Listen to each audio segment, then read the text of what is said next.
Anyway, so we're gonna go back to the beginning, right? Back in time with Miss A's first song is "Bad Girl, Good Girl." Now, Josh, did you like this song? Do you remember anything great about it? Like, what was your experience with this? I did like this song. I remember first watching this music video, and what immediately drew my eye was Gia's pink hair. Like, I was like, oh man, that's really pink.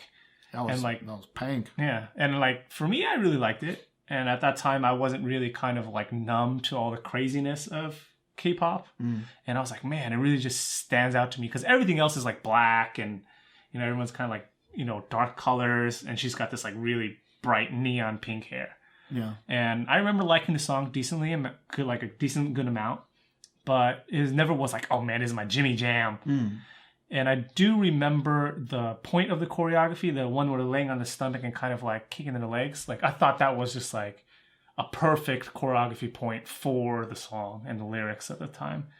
Yeah, I think because a lot of times for most K-pop artists, you go back to the first couple of songs and they're totally different style than what they're famous for, right? Yeah. But I think this is a really good example of how, like, everything about Good Girl, Bad Girl is Miss A. Yeah. Like, I would say while the songs have changed kind of, right? The styles like, and the styles have changed a little bit, but like everything about this song is pure Miss A, which is like their choreography is strange.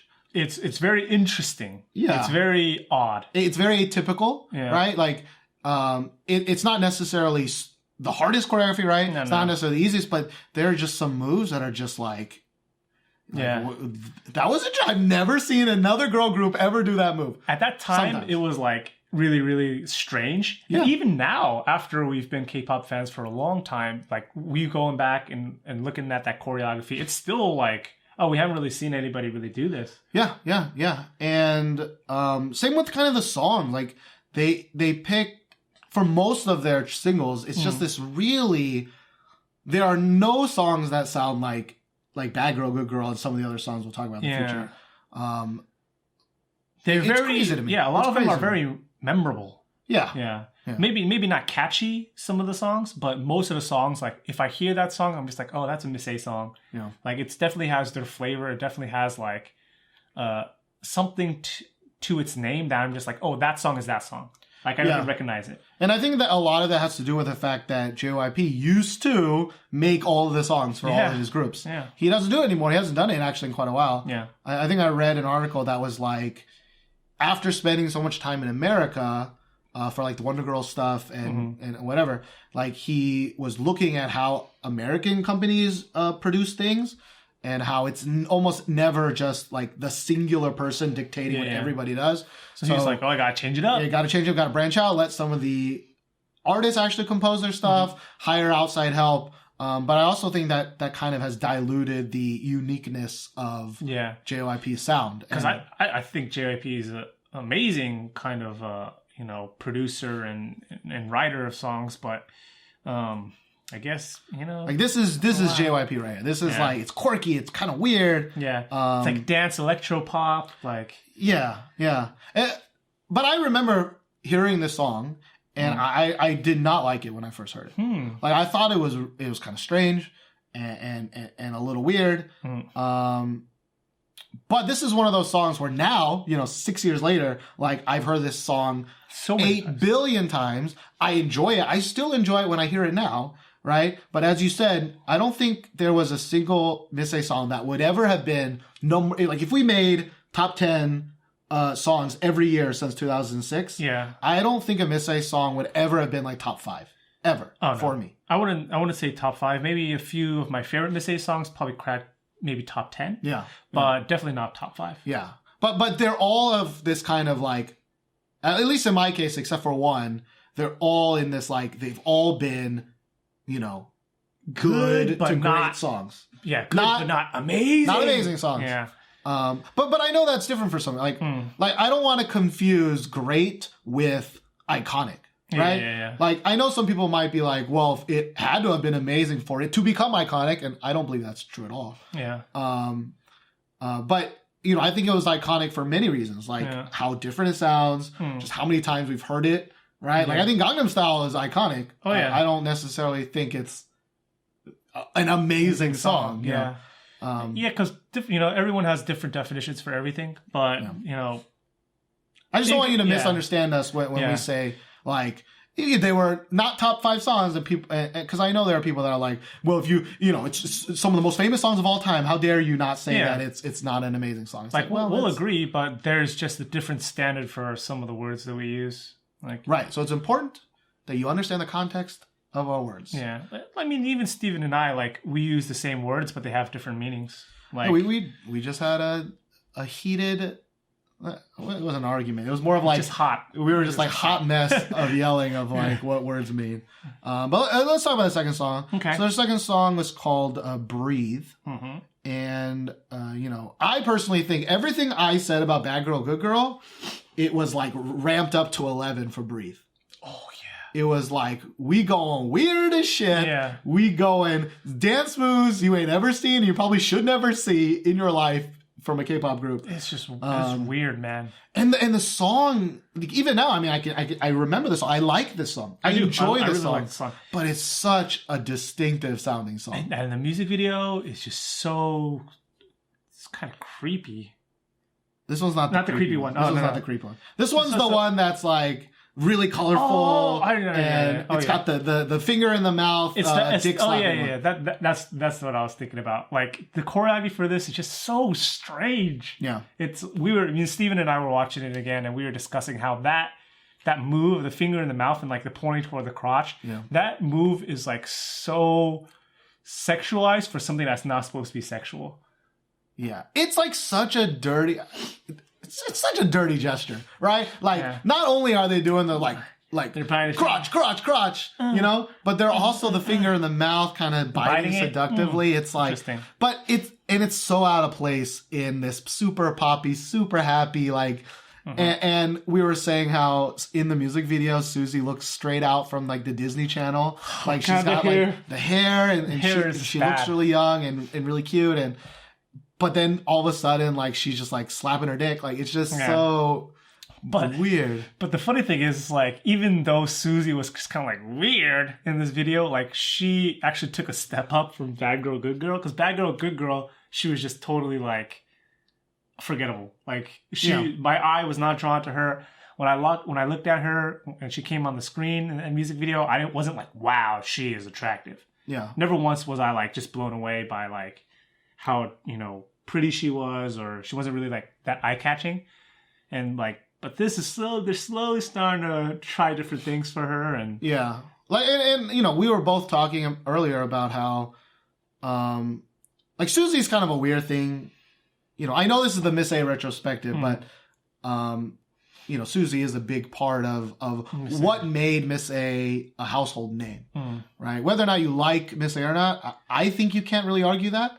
I don't think you can, no. But, like, even for me, like, I really noticed Suzy because I watched Dream High. And that's, like, one of my favorite K-dramas. Not because it was a great K-drama, but just because it came at a point in my life where I was like... It's nostalgic. Yeah. Like... It has a certain feeling attached to it when you remember it. Yes. Yeah. And it's what brought me to love Suzy, right? Kind of how, like... Reply 1997 is why I now, like, every time I say Eunji, I'm like, oh, damn, girl, I love you. And partly the reason why we're like, damn, the gook. That's true. And also, partially for Dream High, that's why whenever I see Taecyeon from 2 p.m., I'm like, I like you, man. I remember you're so cool. Because of Dream High. Yeah. But Dream High was also kind of, I think, I know she did some hosting on like music shows and stuff. Yeah. But Dream High was definitely like when other people outside of K-pop really started noticing her. And then that increased and increased and increased. And then after a couple of years, she was literally everywhere. Anyways. Interesting. Yeah. The reason I mentioned that was because I think at this time, right, Bad Girl, Good Girl, Breathe, like, she was very similar to Sohyun in AOA. Like, for the first year or two, like, Sohyun was the center, she was the visual. Yeah. But, like, people weren't really noticing her. Yeah, people were just kind of just like, oh, yeah, she's a center, she's a visual, and didn't really, like, draw their attention, be like, oh, that's Suzy, oh, that's Sohyun, Yeah. Not yet. And then all of a sudden somebody figured out how to correctly put on their makeup and make their hair correct, and then it was like, bah! Kaboom. Or maybe she just grew a little bit older and prettier, and then all of a sudden people were like, man, she is not a kid anymore. That's true. I sent you a message earlier today, which was like, God. that feeling, that feeling when you look up Suzy on Wikipedia and you realize that after 6 years, she is now 21. Right now, she's 21. I knew she was young. Okay. I honestly to God thought she was maybe 24, 25 by now. It's been 6 years, man. Sohyun is older than she is, right? I don't want to look up. I don't want to look up anyone's age ever anymore. It's just in my head, they're all 25 and up. I think Sohyun might be... Tsui, she's 30. Okay? She's definitely not 15 or where the fuck she is. She's okay? like 16. She's not 16. She's 16. Stone Nayan, she's 30. Okay? I think she's legal. Everybody in IOI, Stone Buddha, they're 30. Somi, 40. Okay? She's definitely not a middle school. Somi, 40 years old. All right, so their next single was a song called "Goodbye, Baby." Oh, we forgot to talk about. Oh, you're right. I skipped my favorite song. Your favorite song? Oh shit. Well, my favorite song is their third song. Sorry, their third song was actually a commercial song. It was a CF song. Yeah. And I think one of our past podcasts, we were like, man, remember when CF songs were awesome? Yeah. This is not true for Josh, but I love this song. It's called "Love Alone," and it is my favorite song, I think. Yeah, so if you've never heard the song, it is kind of like a clubby ballad, is the way I would describe it. The way I wrote it in my notes and described it to Josh was like, it was like, every like anniversary, a lot of girl groups or boy groups even, they release like the thank you ballad song. Yeah, and right, it's usually kind of like sweet and like, but so generic and so boring. Like it really felt like somebody, like a DJ, like heard a Miss A song and was like, let's make this a club kind of banger, and that's what they did. Like they added this really great kind of driving bass to the song. Yeah, they sped it up. Yeah. And it was also a song where like, Bad Girl, Good Girl, and Breathe especially are just very audibly kind of like kind of crazy songs, right? So a lot of things kind of going on. It's very happy and poppy, and this was like you can actually kind of hear them sing, right? Like, and I don't know if it was just a time in my life, but like I listened to this song I think more than any of the other songs. Like I would listen to the song a lot, especially in my car, because I think it's been a while since I mentioned my car, but I paid for a really nice kind of sound system because I love me some bass, and this song is just like boosh, boosh, boosh. It definitely got that bass. It definitely got that bass. So for me, the reason why I don't like the song as much as Steven is that it does sound like that, like a ballad that they just kind of remixed, and I normally don't like just those regular thank you ballads anyways. And the catchiness I felt was like all the little effects they were putting in. And just because they put those effects in, it didn't really like kind of draw me as much as if it was a song that was written in that sense. Right. I mean, if you guys can understand what I'm saying, but it's still a good song for me. When I hear it, I still recognize it. I still like it, but it's definitely not my favorite Miss A song.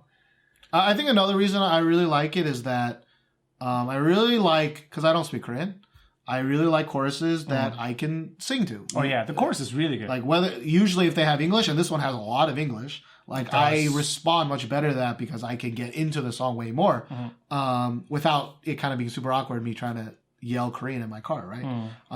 And so that's another reason why I think it contributed to being my favorite Miss A song. Makes sense. And even hearing it now, in preparation for this, I was like, man, I forgot how much I love this song. Because the other songs, I'm like, oh man, I forgot this song is great. But this one was like, man, I forgot how much I love it. Yeah. Right? I love it alone, baby. Yeah. Love it alone. The next song after that was Goodbye Baby.